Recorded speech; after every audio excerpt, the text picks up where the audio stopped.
back to part two of tonight's World This Week, our regular look back at the main headlines of the week. We're going to pick up on that, our third headline this evening, and the inability to make any progress in Geneva on the Syrian question tonight. I'm joined here in the studio by tonight's guest, Vivienne, contributor at Time magazine. Also with me, Ammar RABBO, who's a Syrian photojournalist.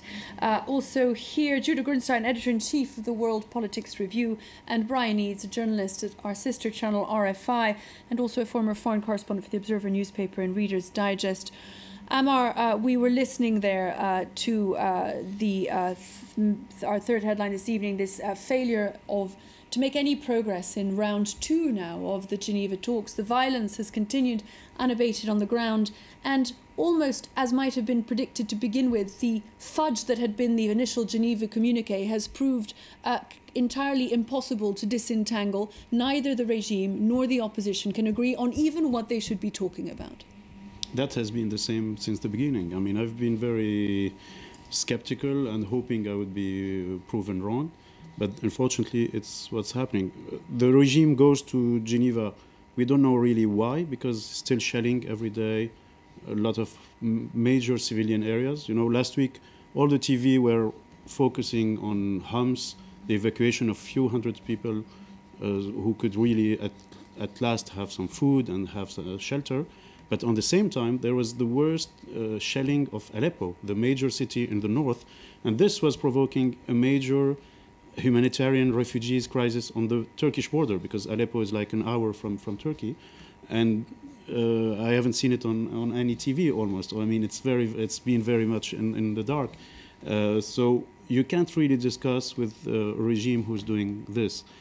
Now I begin to hear people who have been saying for the last weeks that only political solution is possible, and now yesterday or the day before I've been reading that no, political solution won't work, because you can't get people who are shelling every day and who are ignoring the opponents and who are insulting them and who are, I mean, there's not even a matter of respect between people who are sitting on the same table, which would have been a great surprise. Brian, it's one of the difficulties is that even between round one and round two, as we were just saying, that shelling of Aleppo it happened, the distrust on either side will only have increased as a result of what was happening on the ground. The UN Arab League negotiator Lakhdar Brahimi said after the first meeting that it was a miracle that they sat down at the same table.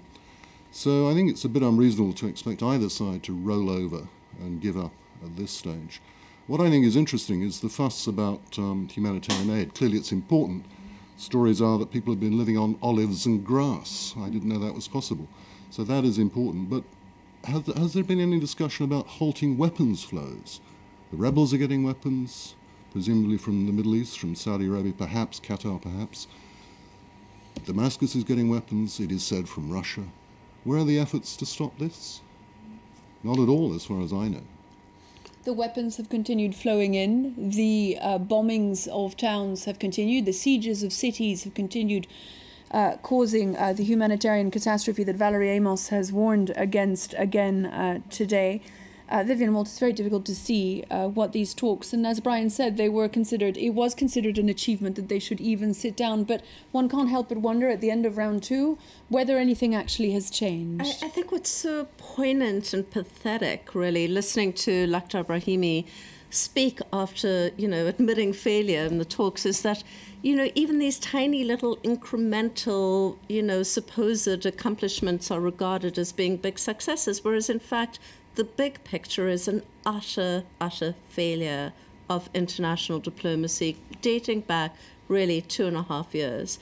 And we were talking before about Hollande. In fact, in my interview with Hollande, when we spoke about Syria, he said the biggest failure was not attacking Assad back in 2012 when he was actually weak. And having missed that point, you now have you don't even have a Syrian conflict anymore. You have a regional conflict. You have a regional war that's completely now embroiled Lebanon and Iraq, and is essentially rewriting that entire swath of the Middle East. It's very hard to see when and how it's going to get back into some state of stability. It has been an extraordinary failure on the part of the international community, Judah. We heard Valerie Amos tonight urge the Security Council at last to come up with a resolution, at least on the humanitarian questions. Even on that issue, it's been spectacularly useless. I think it's possible to say that that where we are is tragic and catastrophic, and obviously as far away from where we would like to be, without necessarily saying that it's a failure, in the sense that I'm not sure what else anyone could have done at any given moment to actually solve the problem.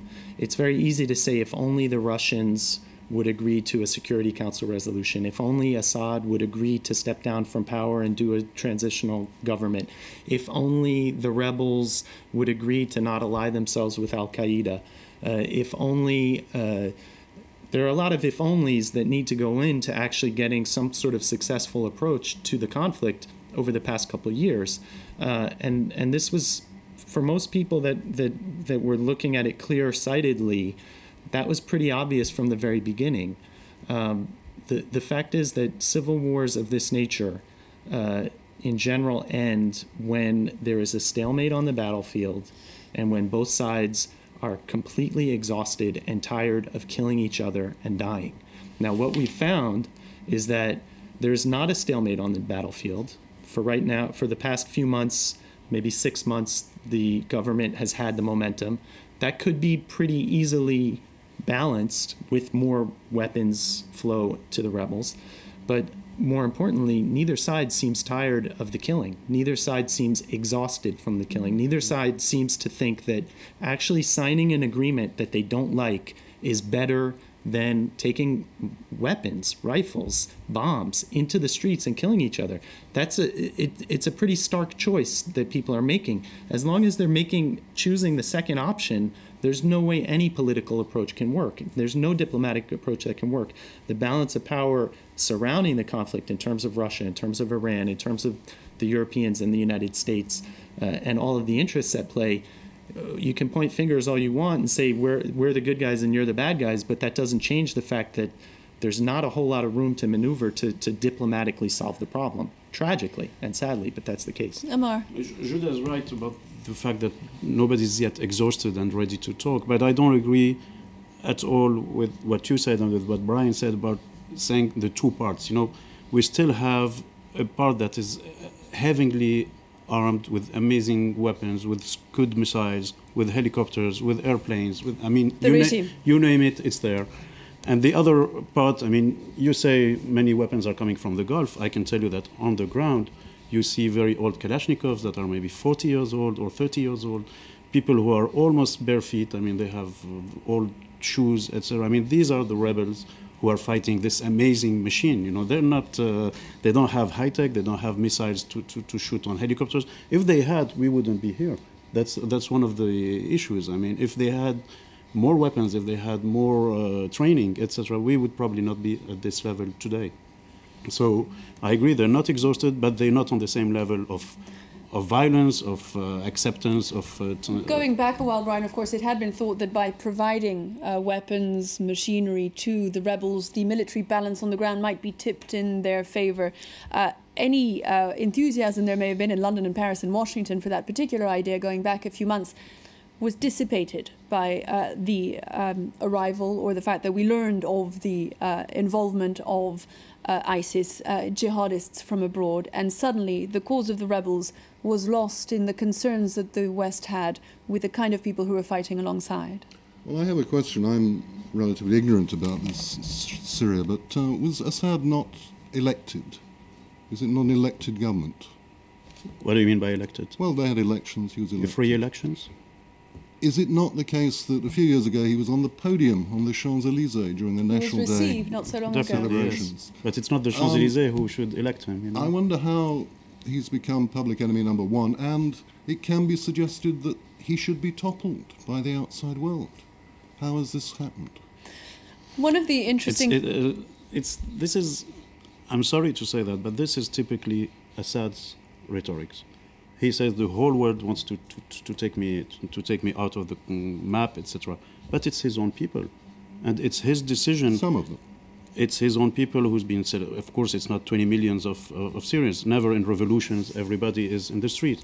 But when there were people in the streets, when they were having flowers, when they were chanting, they were shot, they were shelled, they were killed. That's President Assad's decision. It's not our decision, it's not yours, it's not Obama's, and it's not Hollande. Is it not the case that this conflict is primarily about Sunnis versus Shiites? I don't think so. No? No. I don't think so. It has attracted that element, and there are elements of it that have become that. But at its origins, at its roots, it was an outpouring of dismay and disgust over mistreatment, and that over mistreatment, I believe it was a police repression based on a protest about police repression that then became fuel on the fire.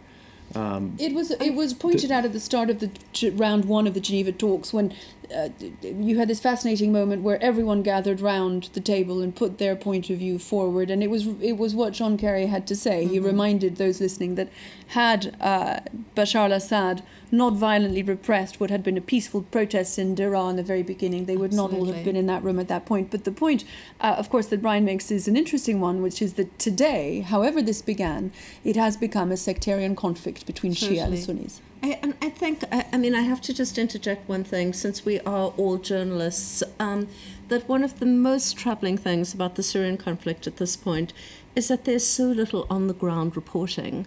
And, you know, in the darkest times of the Balkans wars or the Iraq war or the Afghan war, you had a wealth of reporting on both sides of the war. And here you simply don't. It's become deadly dangerous to report it.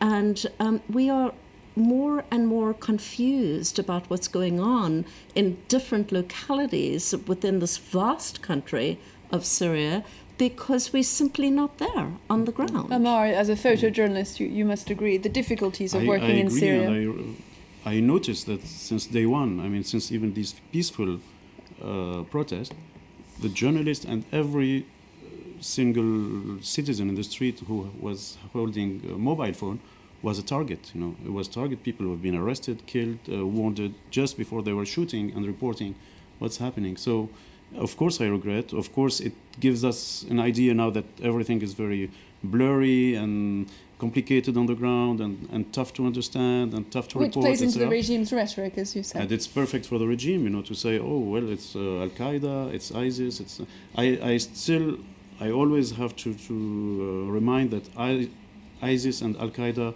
if we talk about figures, they don't represent even 10% of the fighters on the ground, not even 10%. But these are the only ones we see, and these are the only ones we want to see, and these are the ones that are, of course, when you say, do you want to be with Al-Qaeda or with Bashar? Then everybody with a little common sense would say Bashar. Just one final point I want to put to you, Ammar. What Judah said earlier about there is no point at which the international community could have or should have got involved. Do you agree with that? I think I agree.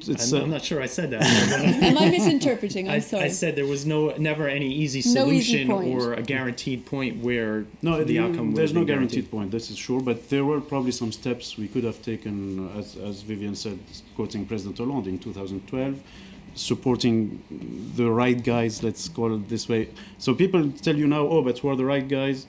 How can we be sure that they won't turn into something bad? Well, by doing nothing, we are sure they will turn into something bad. If we have done something, maybe it would be different. We're going to move on now to Iran. Iran that marked the 35th anniversary this week of the world's first Islamist revolution. It was, of course, back in 1979 that the Shah was driven from power, and that shortly afterwards the Ayatollah Khomeini returned from exile and took power. We're going to have a listen to what Iran's president had to say this week as the country marked that 35th anniversary. The Islamic Republic of Iran is ready to keep its doors open to the IAEA within the framework of international regulations and the safeguards agreements. We want atomic energy for peace. unlike others who want it for bombs. Brian Eads, after the preliminary agreement that was reached in November that was considered historic, we find ourselves just a few days to go now before negotiations start again in Vienna between the 5 members of the Security Council plus Germany on one side and Iran on the other, and as they seek to find a permanent, lasting, definitive agreement on Iran's nuclear program. That we should even be so far seems an extraordinary step in the right direction compared to what the amount of distrust there used to be. Absolutely. You've got a reforming president, you've got a reforming government. They're anxious to come in from the cold, as it were. Washington is still a bit of a stumbling block because they haven't forgotten the humiliations they suffered. They, let us not forget, supported the Shah. The people didn't. The people overthrew him. But clearly progress is being made. We have heard a great deal of caution on the part of Washington with regards to the progress being made. Judah, one senses that just as there were questions about how far Rouhani could go given the hawks around him, one keeps an eye on what the hawks around Obama are thinking as well. We're used to thinking of the Iranian regime as being very divided and having different factions, some of them putting up roadblocks and blocking progress. And the same is true, obviously, in Washington. I think one thing is very clear, which is that that President Obama wants a negotiated settlement. I think he's made it clear that he's willing to accept some level of domestic uranium enrichment in Iran, which as a negotiating point has been off limits to set the stage for negotiations. But I think eventually in an end agreement he would be willing to accept that with certain guarantees in terms of the IAEA. At the same time, he's surrounded by Congress, which plays to their electors, by the American Israel Political Action Committee, which is very strongly pushing Israel's line on this, which is absolutely no domestic enrichment in Iran. And it's sort of like a rearguard action that's taking place in Washington that in some ways constrains Obama's room to maneuver. At the same time, I think that it's become increasingly clear over the past 3, 4, 5 years what the final agreement looks like. Everyone essentially knows what it looks like. The question is building the confidence, getting an Iranian side that is willing to make the necessary concessions, getting an American president and a Western negotiating team that can sell the concessions that they know have to be made back home. There are a lot of spoilers on both sides. There are a lot of factions that can spoil it. The question is building up the momentum and getting the confidence built up to get to that final deal. Vivienne, ahead of these negotiations next week, the will is there on both sides. One senses it. They couldn't have been any clearer. The Iranian government has repeated not just its determination to get through to the final settlement, but even to bring it forward, saying that maybe 6 months won't be necessary. So one senses a real determination on their part. And yet, those negotiations next week are going to have to consider the red lines that Tehran has put on the table, saying that it will not stop enriching uranium 20%, it will not close any of its reactors. These are things on which it's simply going to have to shift if there is to be an agreement. Well, exactly. And plus, they're way behind schedule also on that. I think it's interesting to see the domestic politics at play in Iran, and also kind of somewhat thought-provoking. This is the 35th anniversary of the revolution. That's a lifetime, actually, really a lifetime in a country like Iran, which is, very, very young country. I mean, the great majority of Iranians at this point have no real memory of the revolution. They're moving on. They want to join the world. There's a whole, thriving, intellectual, young,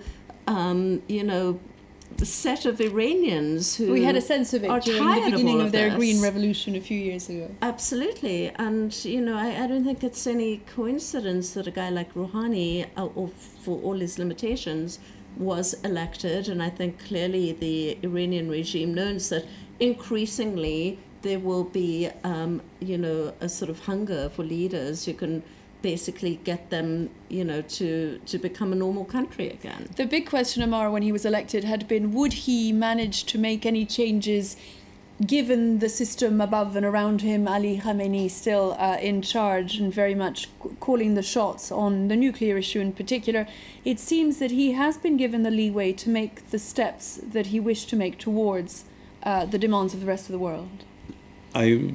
I wonder, honestly, I wonder, because when you look at the demonstration this week, I mean, for a moderate president, there were a lot of demonstrations saying death to America, like 35 years ago, like 20 years ago, like 10 years ago. So I'm not sure there's that big change. I am always also worried about, by reading the whole conflict in the area with Shiite against Sunni grid only, you tend to forget that, for instance, Iran has some weird ties that we don't see directly with Al-Qaeda. Some of bin Laden's sons live in Iran now. It's something public. It's not a secret. And they have, Al-Qaeda usually is hitting very often and embarrassing all Iranian enemies, like Saudi Arabia, like the Syrian revolution, things like that. So I wonder if this regime has changed so much, and if it's really ready to open up to the world. One of the fascinating things, Brian, when you watch Rouhani, and it was true in front of Davos, it was true during the celebrations for the 35th anniversary, is that even as he makes steps towards the positions of the West and a thawing of relations with the rest of the world, the rhetoric stays very much the same. Well, he's got a domestic constituency to please, hasn't he? I also saw the Death to America. There are also effigies of Barack Obama dressed in a Guantanamo Bay-style orange jumpsuit. This is street theatre. It's entertainment. It's not what they take to the negotiating table. I don't think they shout "Death to America" when they're speaking to the IAEA or John Kerry. So he's got a domestic, as was said, just like Obama, he's got people to please at home. Well, one of the big things, of course, you're looking ahead and imagining that a resolution to this issue is found and that a proper long-term thawing continues in those relations. One thing that's certain, picking up on what Ammar was just saying, is that the alliances and the conflicts and the relationship between Sunnis and Shias, between so many of the countries in that region, will be redefined. And if there was a certain amount of certainty in that conflict, as old as it is, between Iran and much of the rest of the world, there are uncertainties in a peace when one looks ahead. There are a few things. The first thing is that I would not necessarily assume that a resolution of the nuclear file will lead to a huge shift in terms of the broader issues involved.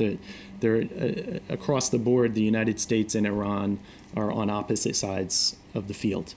That's just a reality. The other thing is that as much as the new Iranian government's approach can be applauded, these guys are obviously really skilled. They're very smooth operators in the best sense of the word, not in a pejorative sense of that word. At the same time, they're not angels, and Iran is not angels. No nation is angelic. The United States isn't either. They're supporting a whole lot of bad actors across the region. They're not afraid or averse to using force and nefarious means when it advances their interests as necessary. The other thing is that the two pink elephants in the room are the Israelis and the Saudis, in the sense that no matter what happens with the nuclear deal, agreeing at least on this issue. Yeah, well, on this issue, the Israelis and the Saudis are on the same line, and they are very violently opposed to any sort of compromise or agreement with Iran. And even if one is made on the nuclear file, it won't do anything to reduce the almost open war that's going on right now between Saudi Arabia and Iran across the region, with the Israelis sort of in the back a little off stage as the strategic reserve if push comes to shove. But none of that will be necessarily resolved by a nuclear deal. One can hope that that there might be some sort of it's now become normal that John Kerry meets with the Iranian foreign minister Zafari. That even 3-4 months ago was 6 months ago was front page news. Now they talk, they have meetings, and it's in the middle of the news section. So one can hope that will continue and that there will be some sort of engagement and dialogue. But it pays to be realistic and it is of course a meeting next week in Vienna that will be following here on France 24. It's the end of tonight's debate. I just wanted to thank all of you for being with us tonight. Vivienne Walt, thank you very much. Judah GRUNSTEIN as well, Brian EADS and Ammar RABBO. Thank you so much for having been with us on tonight's debate. It is 56 minutes past 7 here in the French capital. In just a moment, the news.